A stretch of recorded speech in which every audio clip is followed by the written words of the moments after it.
Hello everybody, it is Pixel, and right around the time that we get St. Patrick's Day, I like to make Reubens.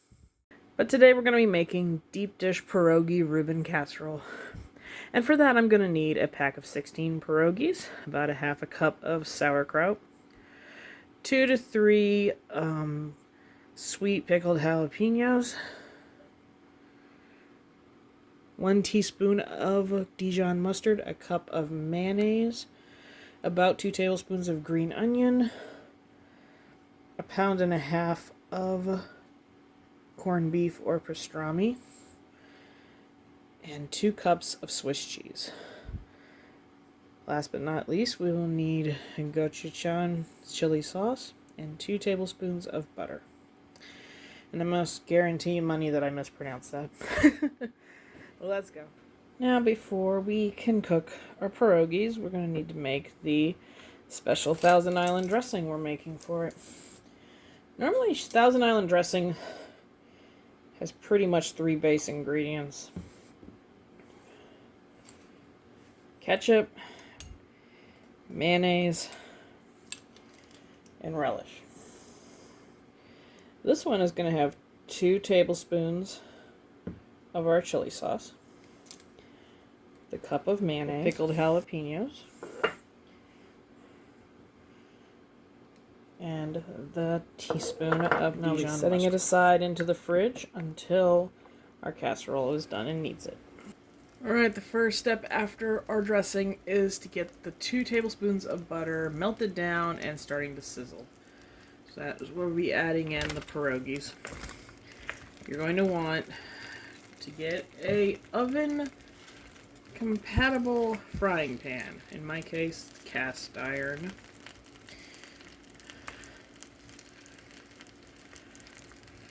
We are just going to be giving these probably the good next 10 minutes to be flipped over and browned up on both sides.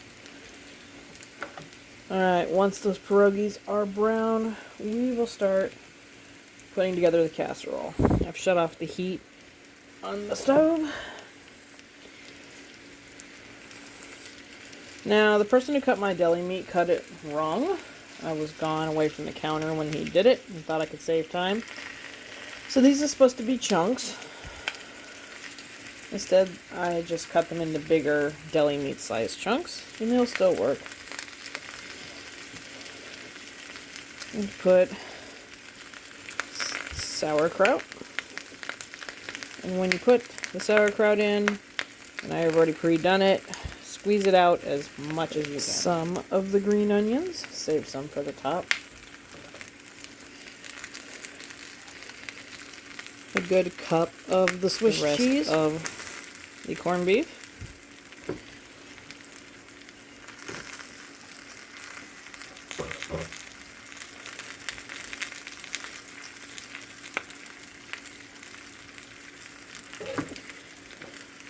Last of the cheese. And while we are assembling this, the oven is set to broil. On at least. Top it off with the end of the green onions. And once your oven is up to temp for broil, we're going to be putting this in cast iron pan and all for the next 2 minutes. And make sure it doesn't burn. So when the corned beef and the cheese starts getting that golden bubbly on it, you gotta take that thing out. And once you remove it, it'll look like this. I think it looks delicious. So we're gonna let that set for a moment, and we're gonna plate some up and try it out. Alright, we've got some dished up. I've put some drizzle of the dressing we made on it. Now it's time to try it on out. Well, this has got to be one of the most fun Reuben recipes I've ever made. I love the kick from the dressing we made. The pierogies are a good little substitution for what would normally be bread in a Reuben, I'm assuming. I like the broiled combination of the corned beef and cheese and others on the pierogies. I do believe that the corned beef would have been better in chunks instead of slices, but we dealt with what we had and just make sure to get chunks.